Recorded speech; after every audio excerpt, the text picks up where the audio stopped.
Hi guys, for today's video, I will teach you how to cancel your Shopify subscription. First, go to your profile, click your name at the top right corner. Then tap Manage Account. Click Security. Then scroll down and find the Account section. You need to log out all the devices that you log in Shopify. Then after that, the authentication method, you need to leave this off.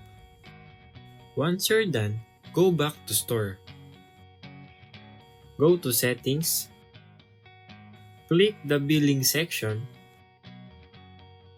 I don't have a payment method, but you will see here it includes purchases and bills.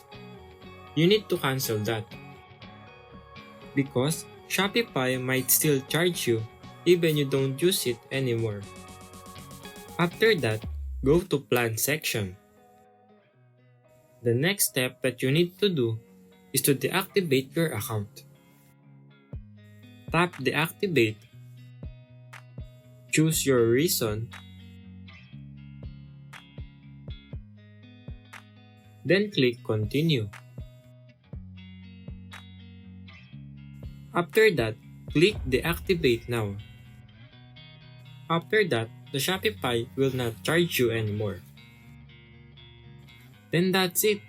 That's how you cancel Shopify subscription and to close Shopify store. Thank you guys for watching this video and see you on my next tutorials.